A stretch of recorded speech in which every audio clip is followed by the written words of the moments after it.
You're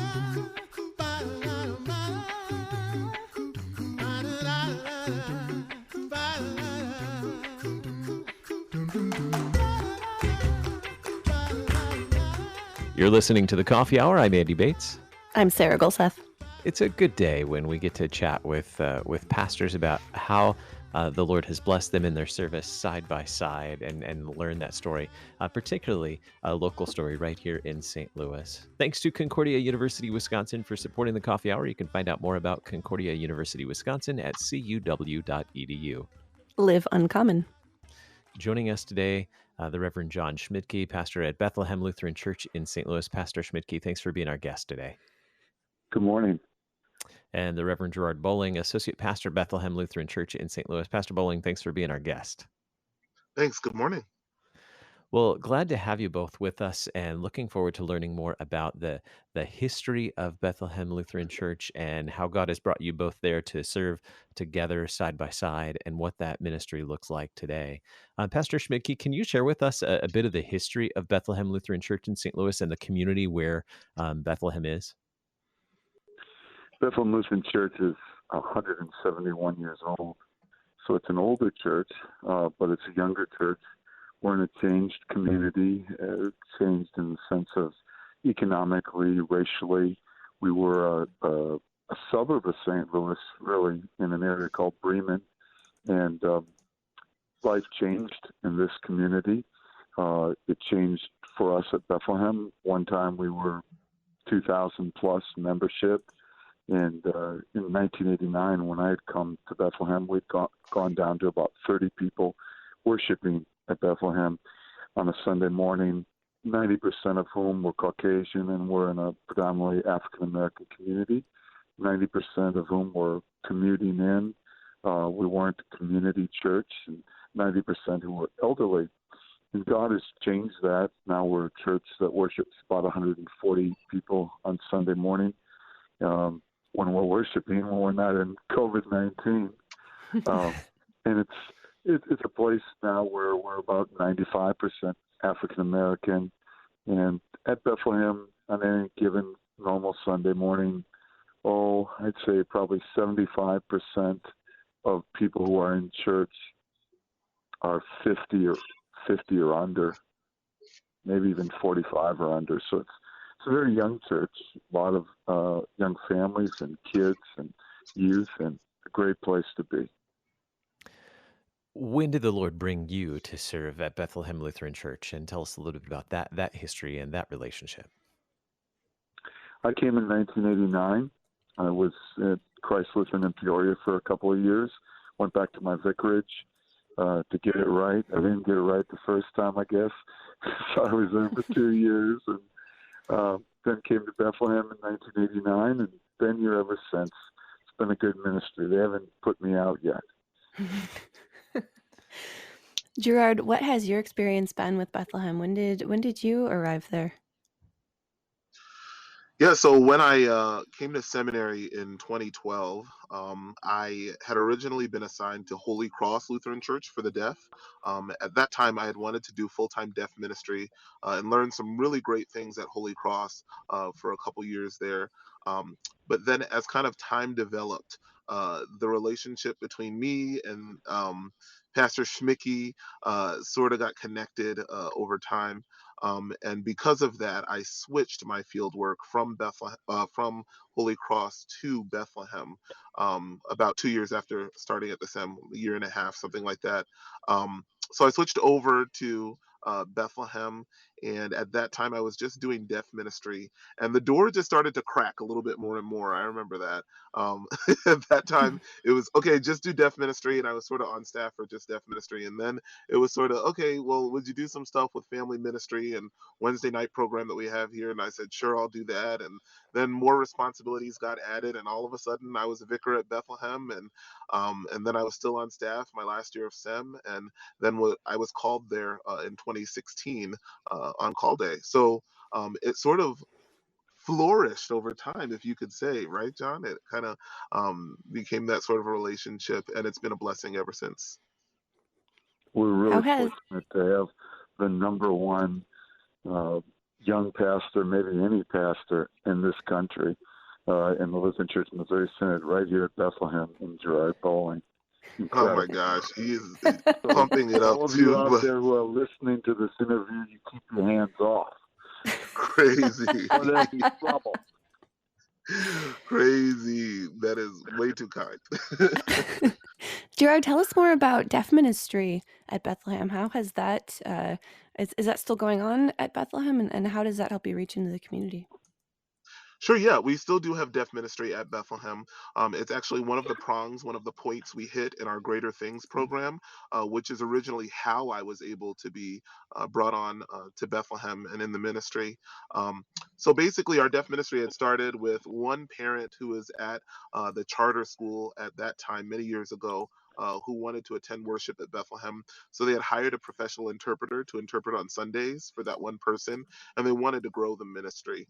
And since then, since that moment of trying to do that, we have grown the ministry to be able to meet regularly, not only on Sunday morning, but be an inclusive ministry where our deaf people are not separated from our hearing people. We don't do only deaf things or only things that apply to the deaf community, and then the hearing people have their congregation. You'll see deaf people as VBS volunteers, as ushers, as people who take notes at meetings, as people who work in our programs and the like. So we've been able to just kind of amalgamate that ministry into our ministry and continue our interpreted ministry over time as well. I was going to ask what makes Bethlehem Lutheran Church unique, but you just shared so many beautiful things about the congregation.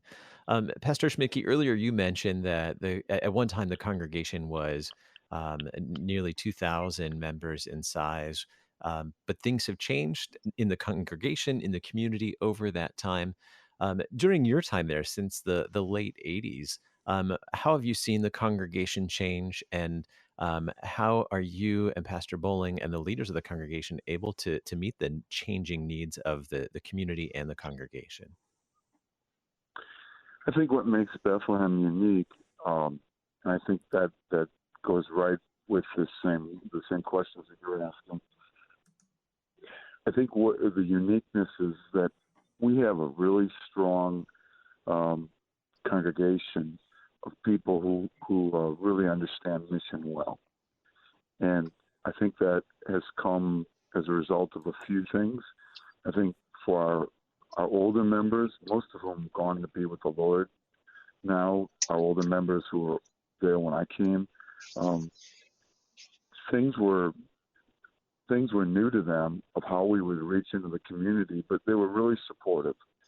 I've seen too many churches in like circumstances of Bethlehem where older members were kind of controlling and said, well, we know that change needs to come here in the ways that we bring the gospel, but we don't want it, and it's uncomfortable for us, and they prohibited it. That didn't happen at Bethlehem.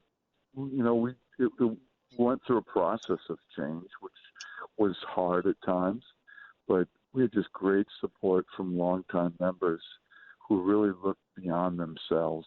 And I think that's what really hits it, is that you have to look beyond yourself in any kind of ministry. Coupled with that is that the ministry here, when we came, we really focused in on kids and youth.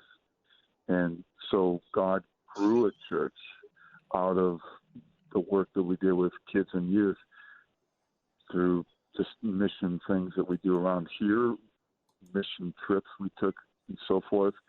So the kids who were here when I came in 1989 and the early 90s, the kids who were in their, single digits, now they're pushing toward 40.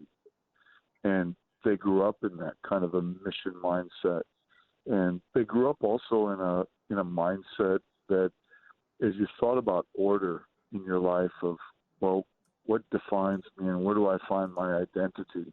I think that's something a lot of people are wrestling with these days. They would say, well, my order is, first, I'm a child of God.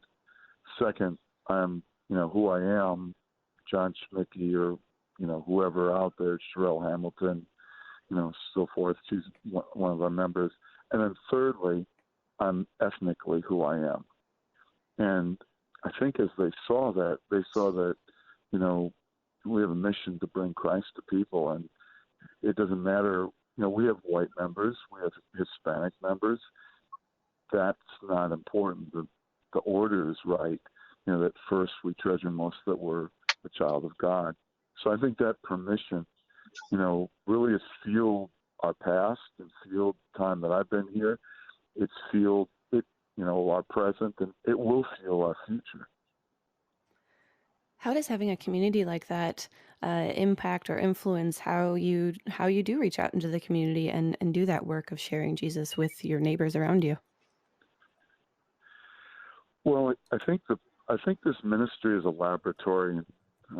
Pastor Bull and I talk about this constantly. It's a laboratory, and I'm so grateful to have him here, as a partner in ministry, and because ministry is constantly changing. And Pastor Boland's the age of my kids, and so there are differences as far as there are flavors as far as ethnicity. There are flavors as far as experience. Most of the people who came to our church didn't come from another Lutheran church. Many came unchurched. Some came from, other Christian churches, but they weren't really into church as much. So it's a real fresh mission perspective. I think especially, too, now age-wise, and that's one thing Pastor Boylan's really brought to us is understanding, how we're going to reach a new generation in addition to the people who are at our church. And it's turning around how we're thinking about ministry. Same gospel, same Christ, but the ways in which it's going to come. Even in this pandemic that we're in, church is not going to look the same as we come out of the pandemic than the way it looked when we went in. And even intentionally right now, as we're online, we're cultivating an online congregation in addition to the congregation that we can't wait to see when we can finally start worshiping again. You guys were online before, even before before it was cool to be online. I remember watching a service from Bethlehem. I don't know if it was a year or more ago. I remember watching a service and seeing, and I watched one more recently and noticed that you're in a new space, and I want to talk about the just how that, looking at some of the history and what happened with the church building in 2014 and what that looks like today. But we need to take a quick break. When we come back from that break, we'll continue more of our conversation with pastors from Bethlehem Lutheran Church right here in St. Louis, Missouri. You're listening to The Coffee Hour. I'm Andy Bates. I'm Sarah Golseth.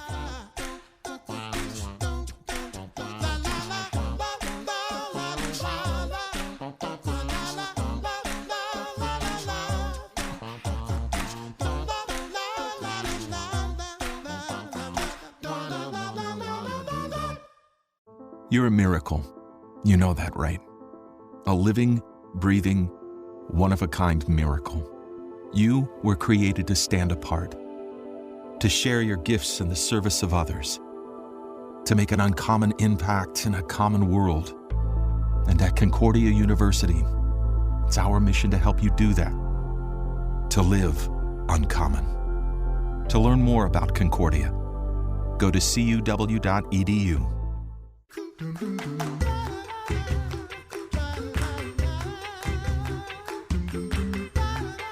Welcome back to The Coffee Hour. I'm Andy Bates. I'm Sarah Golseth. We're talking with pastors from Bethlehem Lutheran Church here in St. Louis, Missouri, about the Lord's blessings of the ministry, serving in a community that and a congregation that are ethnically diverse. And what do those blessings look like? We're talking with Pastor Gerard Bowling and Pastor John Schmidtke. Before we went to the break, Pastor Schmidtke, we were talking about. I think we were just starting to talk about a little bit more of the history of the congregation, and you had shared, long history over over 170 years old, I think. And Yes. if I remember correctly, back in 2014, something happened with the historic building, historic church building for Bethlehem Lutheran Church. What happened, and what did that mean for the congregation? Well, the true story is first we had moved out of that building in 1996 because of property issues, and so it stood vacant for a long time. We moved into what was a six-lane bowling alley on the first level of our school building, and that's been our sanctuary for a lot of years.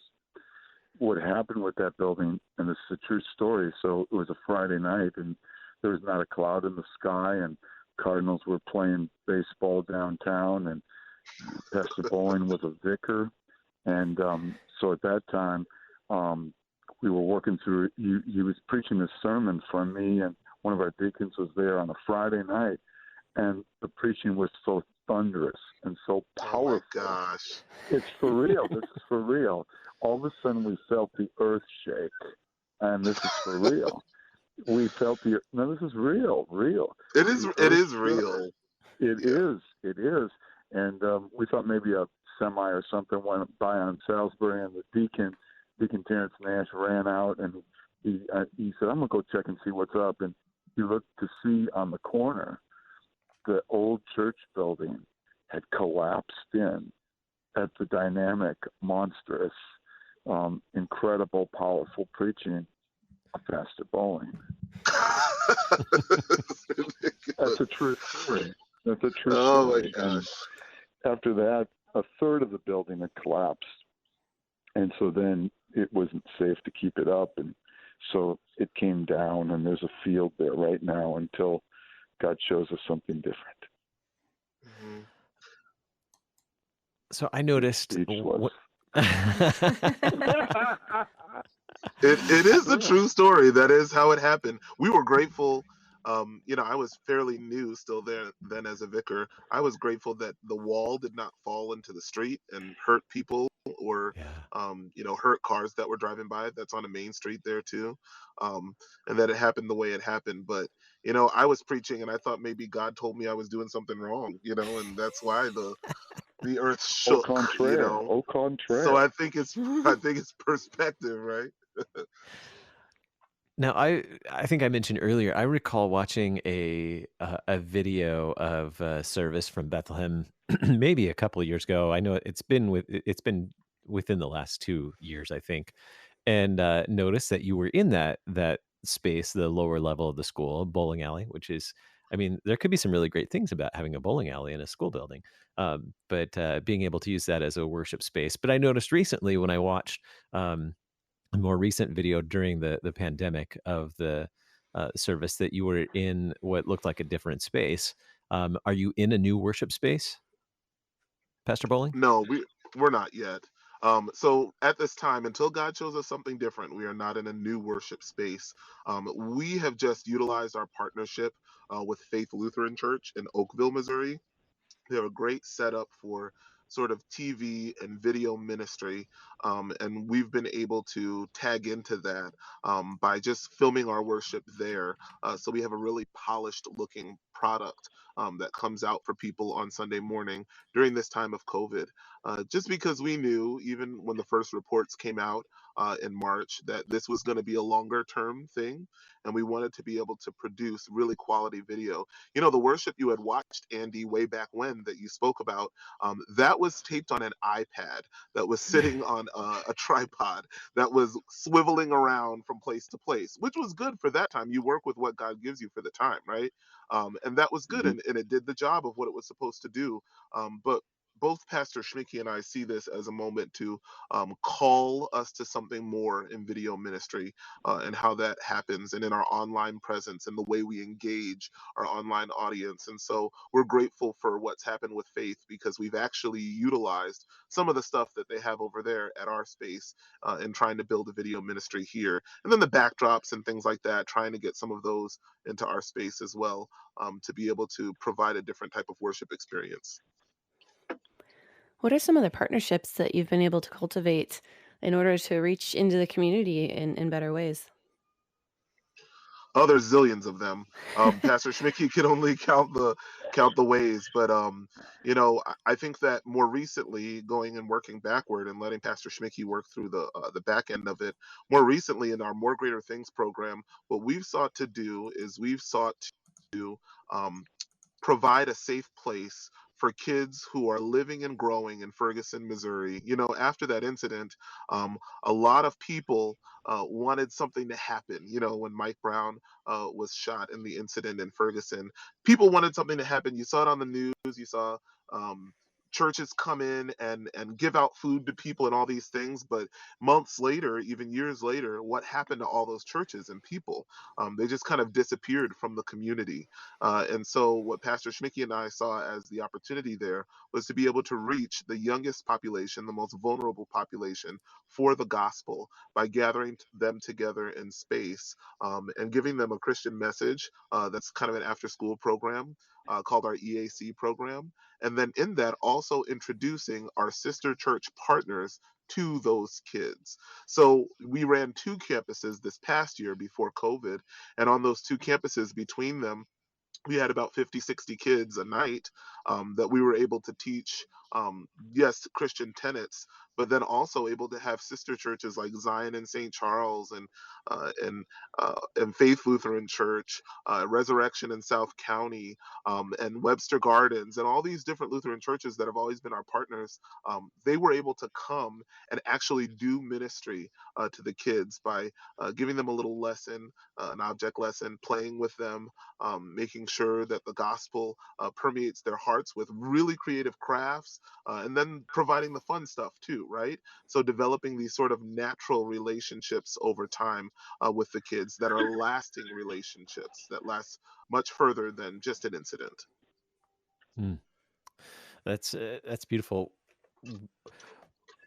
What tell us more about just hearing you two, both of you, talk about serving side by side and the relationships that you have is obviously it sounds like a very healthy relationship. Tell us more about serving as pastors together in Bethlehem Lutheran Church and how you've grown. What's been important in keeping that relationship healthy and strong, Pastor Bowling? Yeah, I my relationship with Pastor Schmicky, I would say, as I talk to other um, comrades in ministry and things like that, when they're placed with another pastor and they talk about all these issues or problems or things that happen, forced cohesion and things like that. I have absolutely never felt that way with Pastor Schmicky at all. I've always felt that he has heard me completely, that when we do things in ministry, we do it together. I've always felt as if he was a mentor to me, but more than a mentor, a partner, a friend, a confidant, all the above. And I've always felt like we've been really unified. I tried to think to myself of a time that we've been angry with each other. I think we have been, but I think it's always been open, anger or open this or that. It's never been a thing of, oh man, I'm really holding this against my co-pastor. And, I just don't want anybody to know about this. We've always had a very open and loving and really communicative relationship. Moreover, Pastor Schmicky and I are very different. I'm super young. I'm younger than how long he's been in ministry at Bethlehem by about a year. And so I'm very, very young. And Pastor Schmicky is of the older variety, but not old. I'm not going to say that. He's a boomer and I'm a millennial. He has kids that are my age. I'm black and Pastor Schmicky is white. We're just different, we're different people, but that's never come in the way of our relationship and how we shepherd our flock. I have never felt that we've been contrary to one another in any way. Mhm. Pastor Schmicky, what has that relationship been like for you, having been at Bethlehem for so long and then welcoming Pastor Bowling in to serve alongside of you? Well, I think it's a tremendous relationship. I think Pastor Bowling is just a tremendous pastor. And, I think, we're at this as a team, and both of us are at it. We work at all the areas of ministry both together. And it could be that, the reason we're on this show right now is because I'm white and he's black and we work together. But I don't really ever see it that way. Or I'm old and he's young, and I don't see it that way either, even though I am old. I know that. But I think I think, the key thing is that there's so much to do in our ministry, and there's so many, things for the sake of the kingdom to work on. And I think that really is what energizes us and commands our time. The church here in this place, it's a church that cares for people, no doubt, but it's also a laboratory of understanding and a changing community, how we can reach people, not just in our community, but age-wise, as we were talking about earlier. And I think it's also, the church here it's really a throwback. It's a throwback to days when the church wasn't just a spiritual entity, but it also was your family. And it was the place where you took your kids and everybody brought their kids and where everybody hung out together. And it really works in that way. And it's for such a time as this right now, when families need more families in places that are safe places where they know that their family can grow and thrive. It's not a perfect place, but it's a place that's completely covered by God's grace and mercy that keeps us back and over again on point. So I hope I'm here the rest of my days. We have just under a minute left, but Pastor Bowling, what would you like for the rest of us who are listening today to learn from the relationship that you and Pastor Schmidtke have, and that your congregation has, that might make a difference for the rest of us listening today? As you guys brought up CUW at the beginning of this broadcast, and you said live uncommon, I am a CUW soon-to-be grad. I'm in a doctoral program there. One of the things that CUW is now also pushing is living an undivided life, too, an undivided life. And I bring that up because I feel like I would want listeners to understand that when it comes to their church, and if you're a pastor or a church worker, when it comes to your church, challenge yourself to live an undivided life. It's not church or work and then home and then this and then that, and everything's all separated out. I think Pastor Schmidtke hit the nail on the head when he said, we're a family, we give each other business advice and financial advice, but at the same time, we walk through hurts with one another, and we cry together, and we laugh together. We have good times too. And we poke fun at each other, but we also pick each other up.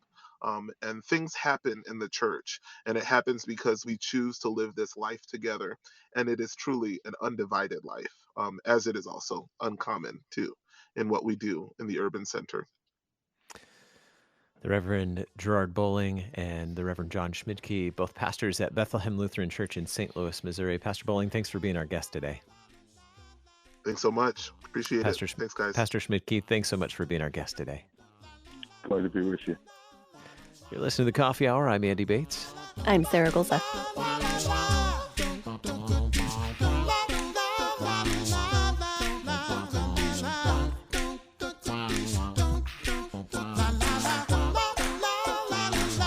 The Coffee Hour with Andy and Sarah is a production of KFUO. To support the Coffee Hour and KFUO Radio, visit KFUO.org. You can also text KFUO to 41444 or send an email to gifts@KFUO.org. And you can call us at 800-844-0524. KFUO. Christ for you, anytime, anywhere.